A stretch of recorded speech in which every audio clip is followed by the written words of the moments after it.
Bonjour à toutes et à tous et bienvenue à notre culte.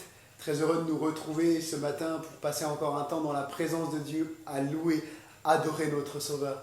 Sans plus tarder, prenons ce chant qui nous dit « Ton nom, Seigneur, ton nom est le plus beau des noms. » Amen.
Amen. Aucun autre nom n'est plus grand que le nom de notre Seigneur Jésus.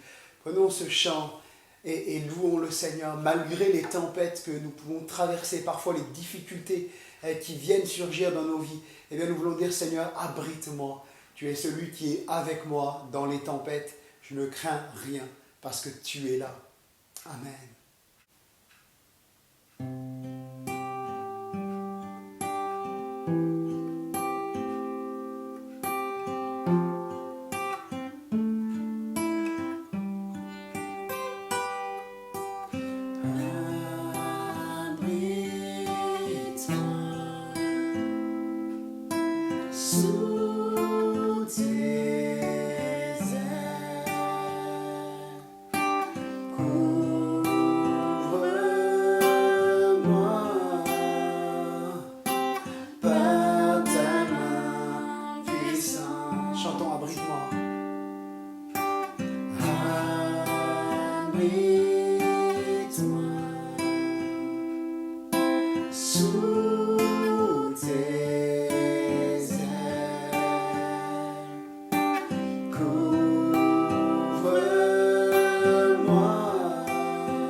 Même si les océans se déchaînent, je les traverserai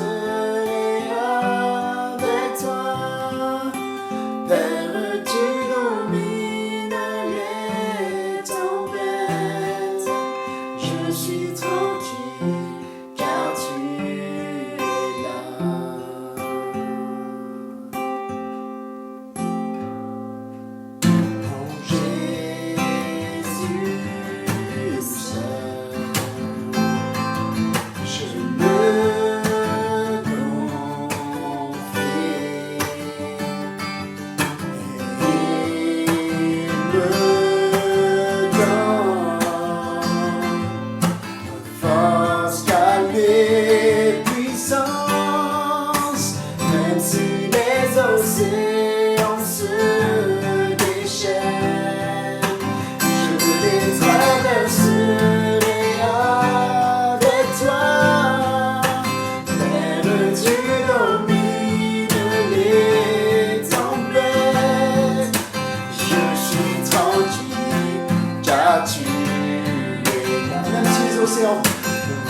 si les océans se déchaînent, je les traverserai avec toi. Et tu domines les tempêtes. Je suis tranquille, car tu... Je suis tranquille, mon Dieu. Je suis tranquille, mon Dieu. Je suis tranquille, Jésus.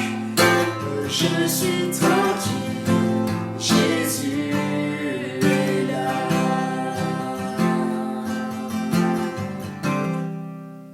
Bien, frères et sœurs, bonjour à chacun. Nous louons le Seigneur de tout notre cœur. C'est un jour nouveau, un jour de plus que le Seigneur nous accorde de vivre. Et comme disait quelqu'un, chaque jour qui passe est un délai de grâce que le Seigneur nous accorde. Oui, nous mesurons toute la grâce de Dieu. Et ce matin, nous voulons l'adorer. Après avoir pris ces chants, nous voulons encore célébrer la personne de Jésus. Je vous invite à ouvrir l'Écriture avec moi. Nous allons lire quelques passages, les premiers dans l'Épître aux Hébreux. Et je voudrais continuer avec le sujet portant sur la sanctification.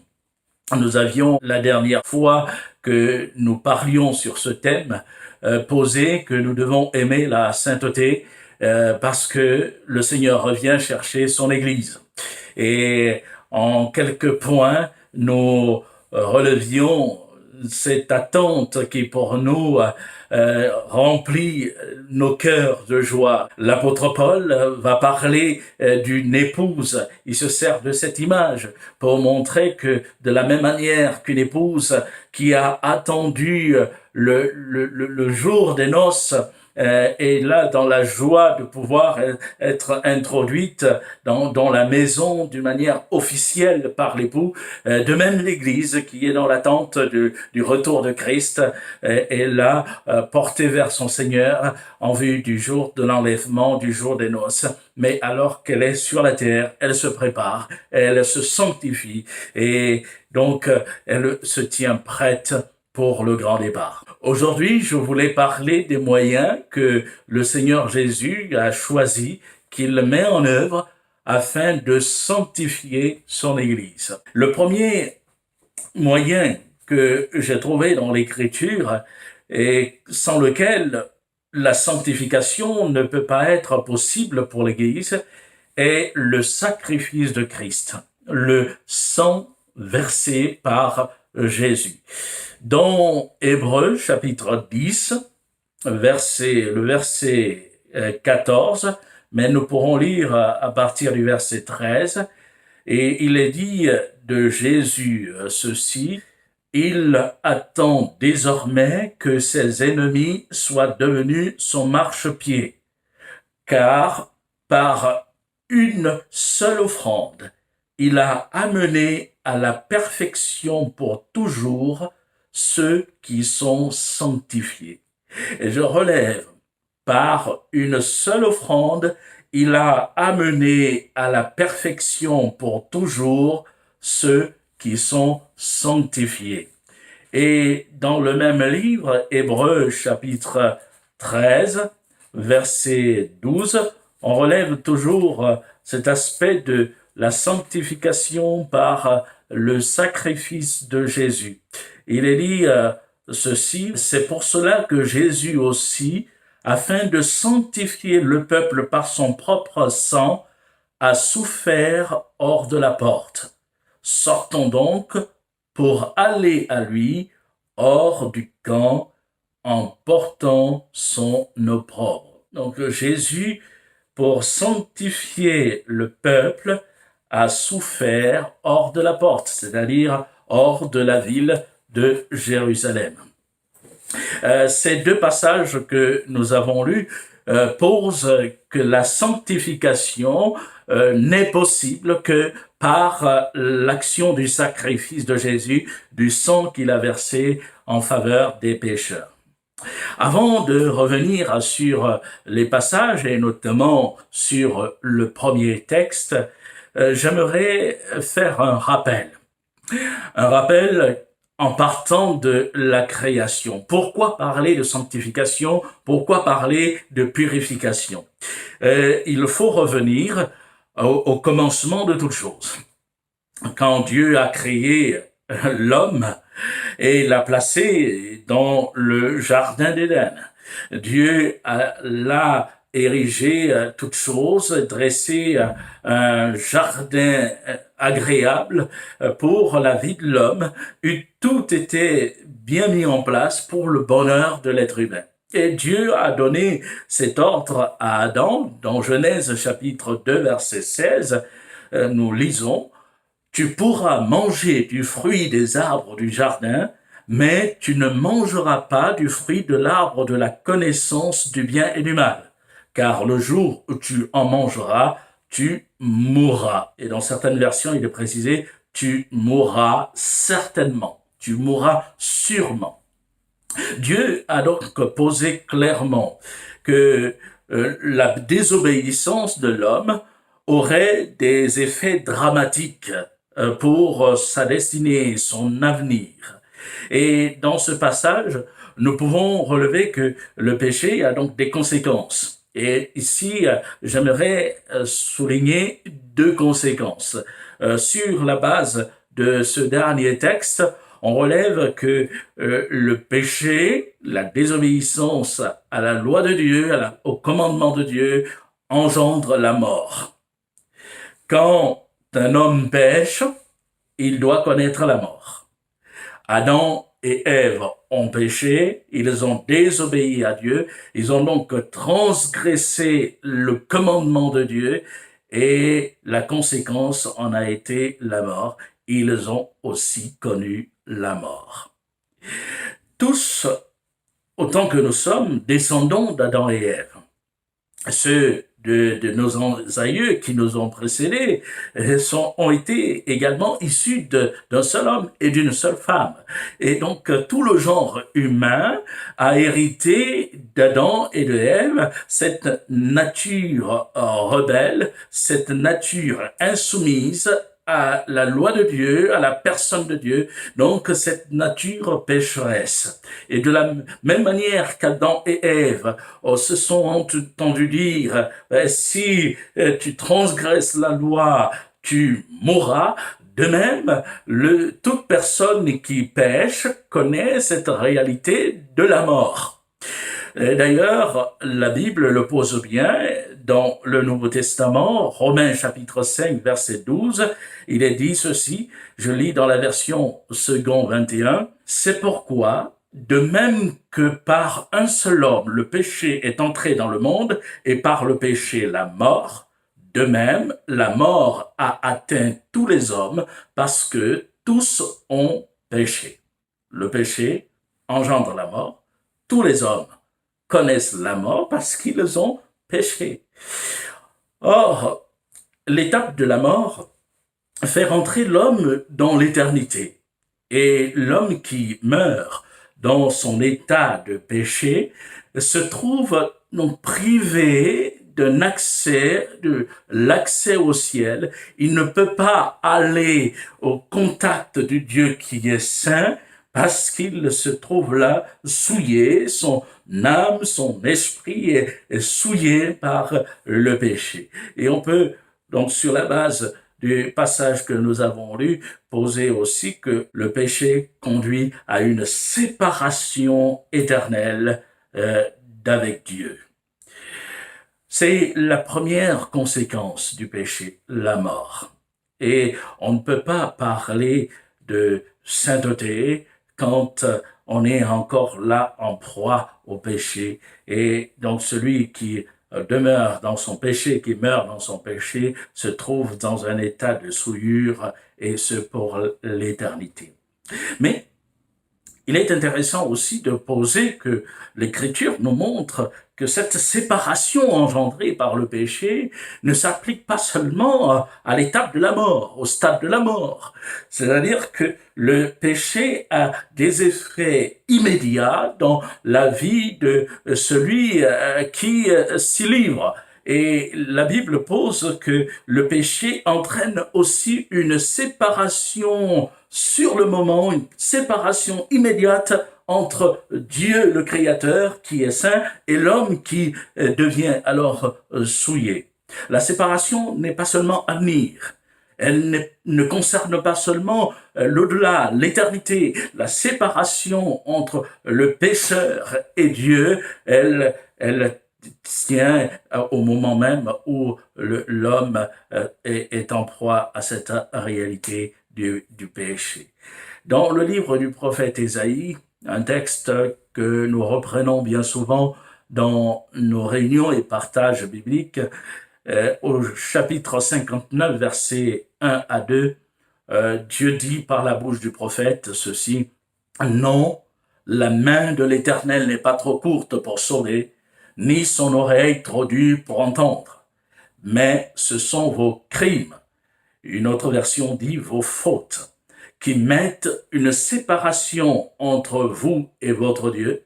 Ce sont vos péchés qui vous cachent sa face et l'empêchent de vous écouter. Ce que décrit ce passage quant aux effets du péché, c'est exactement ce qui s'est passé dans le jardin d'Éden.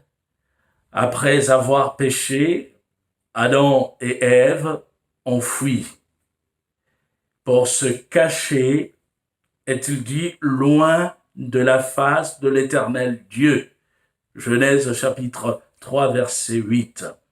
Leur péché a créé une séparation, une rupture entre leur Créateur et eux.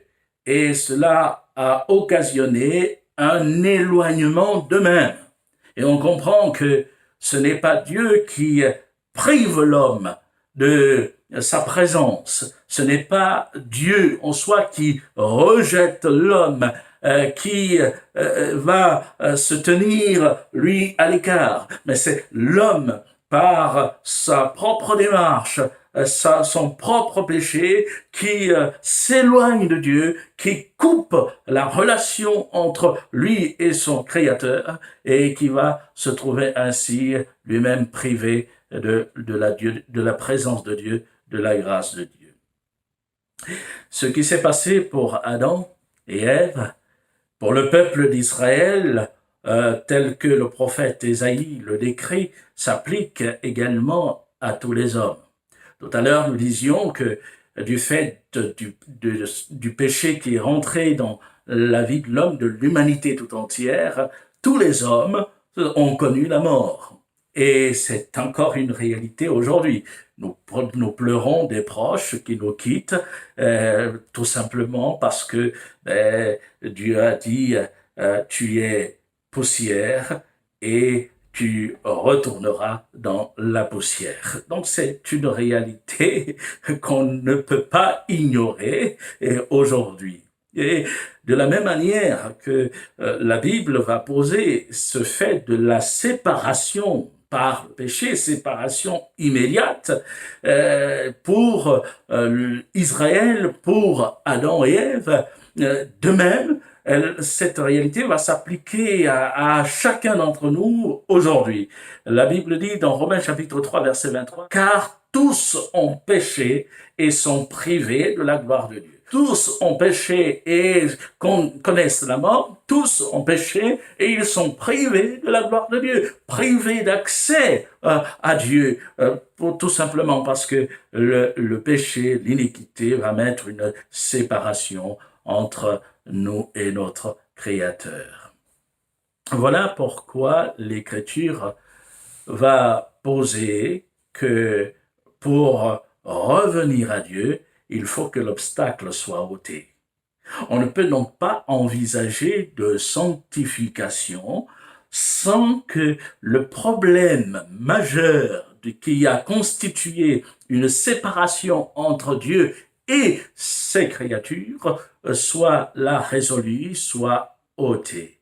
Or, Dieu, nous le savons, a créé l'homme à son image. Il l'a créé par amour et il l'a créé pour qu'il y ait une communion étroite entre lui le Créateur et sa créature. Et il a créé il nous a créés pour que nous vivions avec lui, que nous soyons en communion et en relation avec lui. Pour résoudre le problème majeur, le problème du péché, Dieu a accepté dans l'ancien temps que des animaux soient sacrifiés. Une vie était offerte à la place d'une autre, c'est-à-dire qu'un animal était offert à la place d'un homme, des hommes qui avaient péché. C'est ainsi que le peuple d'Israël offrait des sacrifices d'animaux. Le sang de l'animal qui était versé coulait à la place du sang de l'homme, et ce sang qui coulait était le témoignage suivant le péché avait été sanctionné. Il y avait mort, oui. Dieu avait dit à l'homme, car le jour où tu mangeras du fruit de l'arbre de la connaissance du bien et du mal, tu mourras. La sanction est donc appliquée à l'animal dont la vie va être offerte. Mais l'Écriture nous pose aussi que les animaux qui étaient sacrifiés ne réglaient pas définitivement le problème du péché. Le sang d'un animal ne pouvait pas parfaitement correspondre aux besoins de l'homme et répondre parfaitement à la vie d'un être humain. Et pour que donc le problème soit résolu d'une manière efficace et définitive, il fallait qu'il y ait un homme qui se donne, mais un homme sans défaut, un homme parfait, un homme sans péché. Et un tel homme ne pouvait pas exister sur la terre. Alors, Dieu est intervenu. Dieu est devenu homme. Dieu est venu sur la terre en la personne de Jésus-Christ. Et Jésus s'est offert pour que les péchés des hommes soient effacés. Et Jésus a vécu en homme droit, en homme parfait sur la terre. L'Écriture dit qu'il a été tenté comme nous en toutes choses, sans commettre de péché. C'était l'homme parfait. Et Jésus a été offert en sacrifice. Il s'est offert en sacrifice afin que le problème, l'obstacle, et la séparation entre Dieu et l'homme soit complètement ôtée et que nous puissions à nouveau avoir cette communion avec notre Créateur, avec notre Dieu et avoir une relation d'amour avec lui. Le sacrifice de Christ, dans le premier texte que nous avons lu, amène à la perfection pour toujours ceux qui sont sanctifiés. Et nous voyons que le sacrifice de Jésus a de l'autorité, le sacrifice de Jésus est efficace. Et quand nous lisons ce sacrifice amène à la perfection pour toujours ceux qui sont sanctifiés, nous voulons relever la valeur même du sacrifice de Jésus. Le mot qui a été traduit par toujours vient du grec dienekes. Le mot dienekes en grec peut être traduit effectivement par toujours ou pour toujours, mais il peut aussi être traduit par perpétuité ou perpétuellement. Donc on pourrait lire que le sacrifice de Christ amène perpétuellement à la perfection ceux qui sont sanctifiés. Et dans le rapport au sacrifice, ce mot perpétuellement a son importance. Pourquoi? Parce qu'il rappelle un principe posé par Dieu, le principe des sacrifices de bêtes qui étaient donnés continuellement, perpétuellement là au Seigneur, afin que les hommes puissent par ce biais même avoir un accès auprès de leur Dieu. de leur Créateur. Dans le livre de l'Exode, au chapitre 29, versets 38 à 46, de même que dans le livre des Nombres, au chapitre 28, versets 1 à 8, nous n'allons pas lire ces passages maintenant, mais chacun pourra les relire posément. Il nous est parlé de l'ordre que Dieu donne à Moïse au sujet des offrandes. Dieu intime à Moïse l'ordre de donner chaque jour en sacrifice 2 agneaux.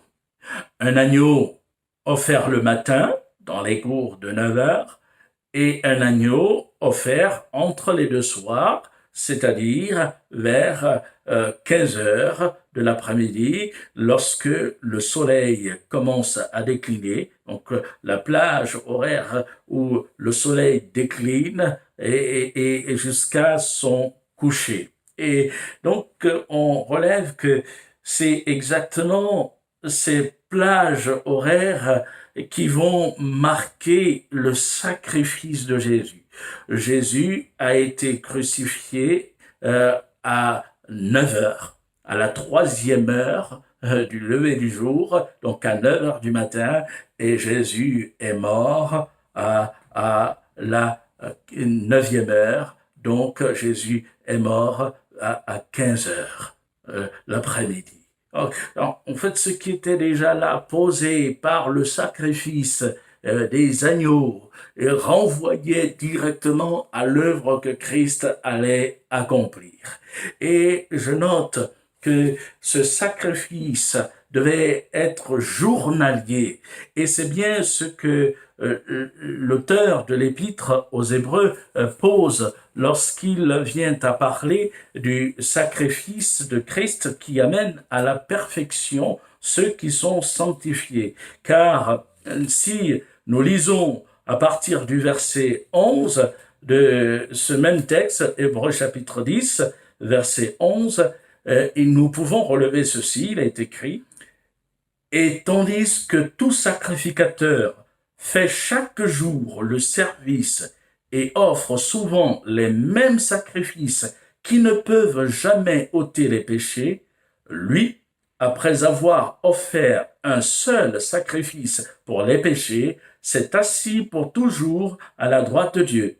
Il attend désormais que ses ennemis soient devenus son marchepied, car par une seule offrande, il a amené à la perfection pour toujours ceux qui sont sanctifiés. » Et on voit le rapport qui est établi par l'auteur.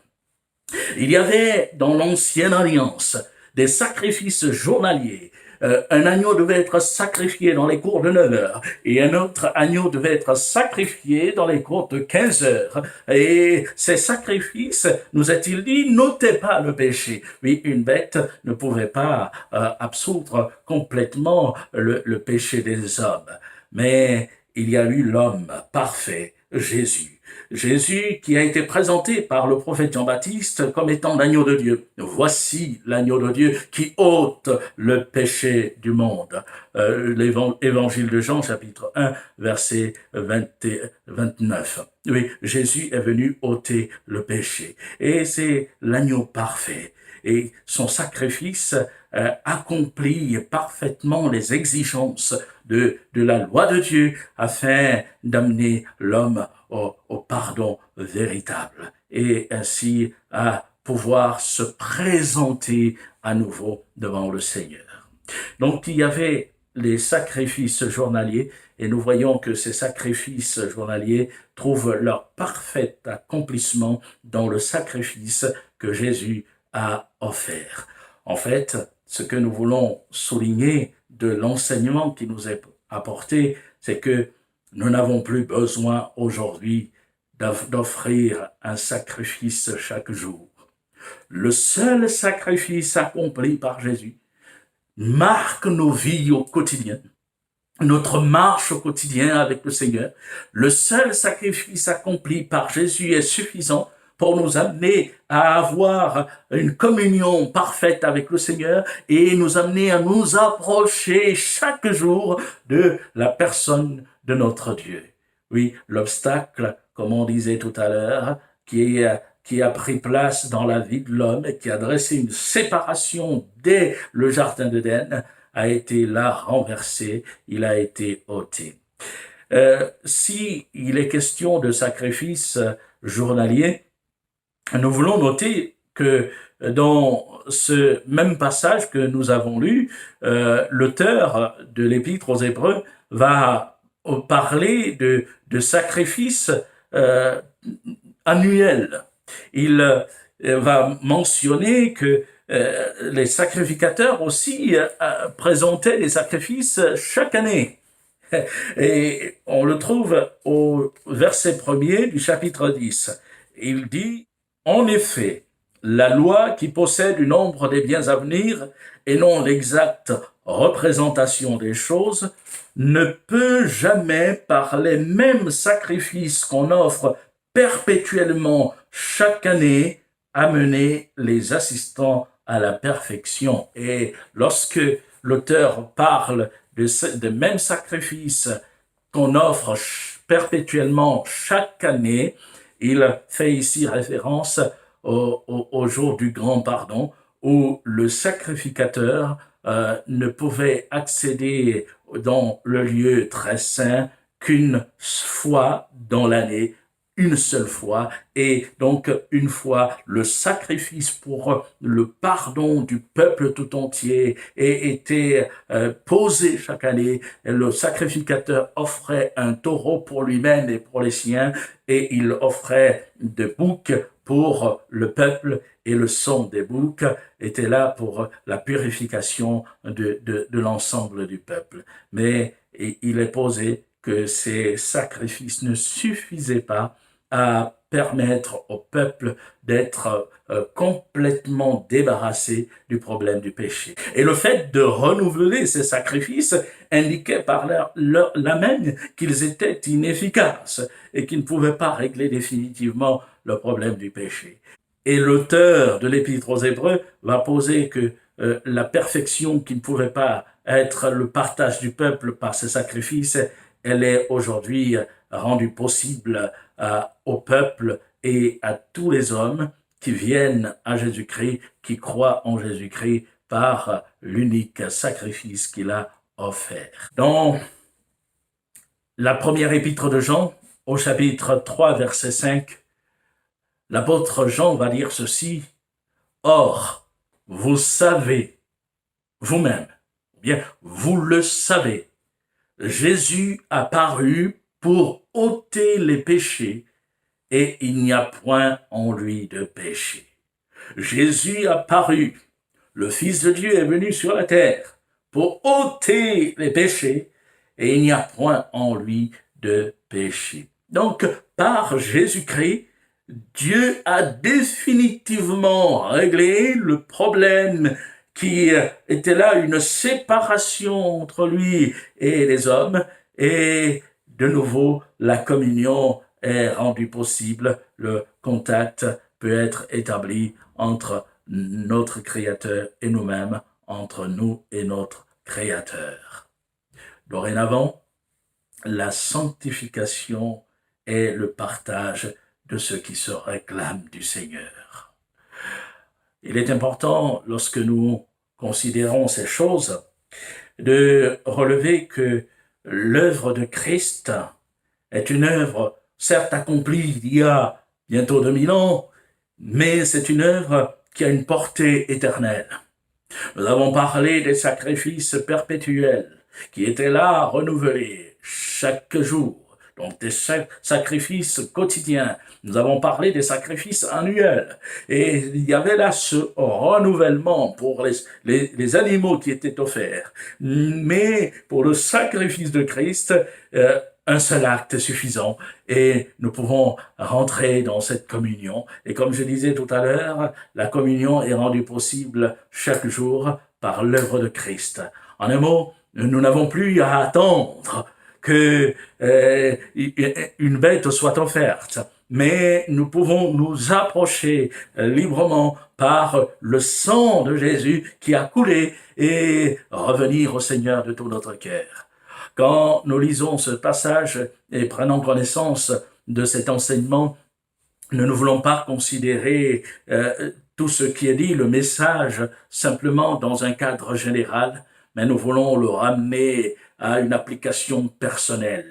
Quand je lis ce passage, je dois réaliser la portée de ce que Christ a fait à la croix. Je dois réaliser que ces mots qui sont là, le témoignage qui a été là gravé sur du papier, doit percuter mon cœur. C'est un témoignage qui me concerne au plus grand chef. Je dois mesurer que je méritais la condamnation. Je dois mesurer que, à cause de mon péché, j'étais privé d'accès au trône de Dieu et que je ne pouvais pas jouir d'une communion avec le Seigneur. Je dois mesurer qu'à cause de mon péché, mon sort était scellé, c'était l'enfer, la condamnation éternelle. Je ne pouvais pas prétendre à aller au ciel. Mais parce que Christ est venu, parce que Jésus s'est fait homme, il a épousé ma condition d'homme, il est devenu comme moi en tout point de vue, il est devenu un simple homme. Et je dois mesurer que parce qu'il l'a fait, parce qu'il a donné sa propre vie et qu'il a souffert sur un bois, que son sang a coulé, alors je peux maintenant être acquitté, mon péché peut être effacé. Et je bénis Dieu, nous bénissons le Seigneur pour l'œuvre de Christ. Et c'est la raison pour laquelle nous voulons la reconsidérer. Oh, on peut nous faire le reproche de parler de cette œuvre, mais en réalité, notre vie chrétienne n'a de sens que par la réalité de la croix de Jésus, par le fait même qu'il s'est sacrifié. L'apôtre Paul peut dire aux Corinthiens, je n'ai rien voulu savoir d'autre au milieu de vous que Jésus-Christ et Jésus-Christ crucifié. Et c'est vrai, il n'y a qu'un seul message, parce que c'est ce sacrifice qui nous permet d'être réconciliés avec Dieu, alors que nous étions coupés de Dieu, séparés de Dieu. Le sang du Fils de Dieu qui a coulé, qui est devenu homme et qui a coulé pour nous, nous permet aujourd'hui d'avoir ce libre accès. Et dans notre marche chrétienne, il y a parfois des moments où on trébuche, hein, où on chute.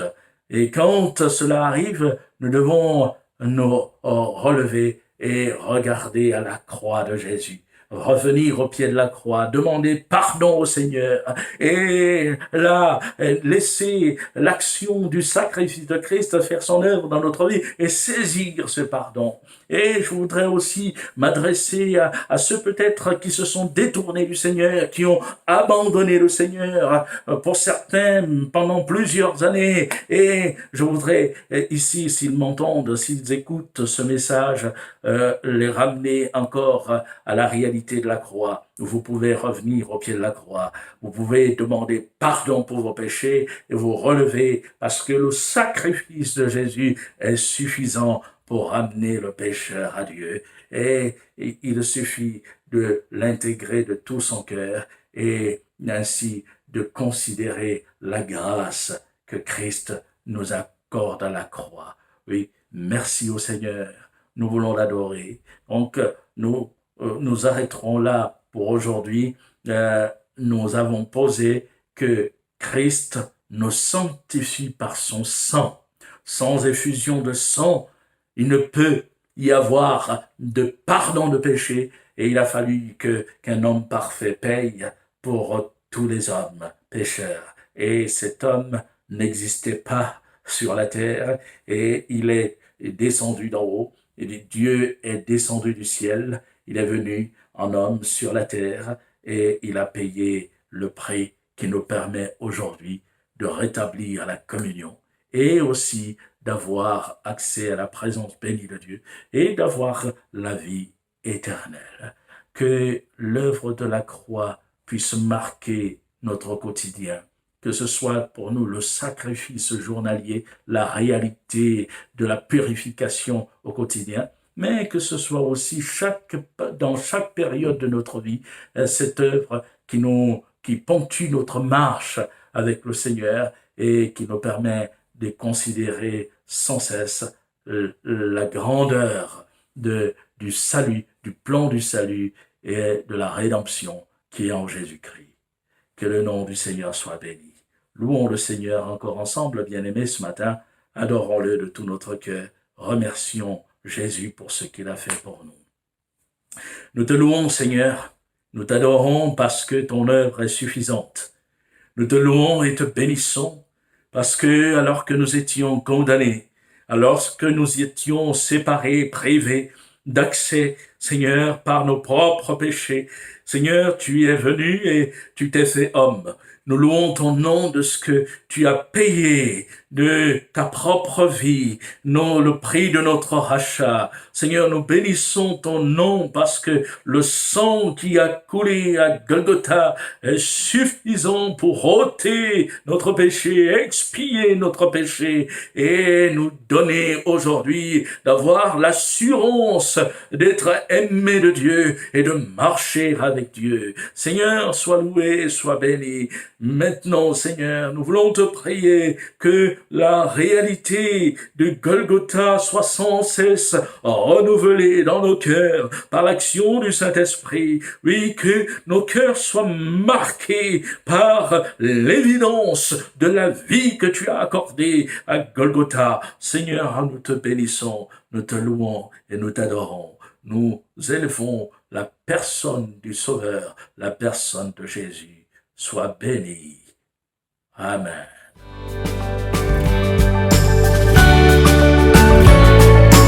Merci à tous de nous avoir suivis. Nous vous donnons rendez-vous chaque mardi et jeudi à 19h, ainsi que le dimanche à 10h. N'hésitez pas à vous abonner à notre chaîne YouTube. Vous pouvez également nous suivre sur notre page Facebook. Pour toute question ou demande de prière, vous pouvez contacter l'équipe pastorale qui se tient à votre disposition via le site internet add-dijon.com. Que Dieu vous bénisse.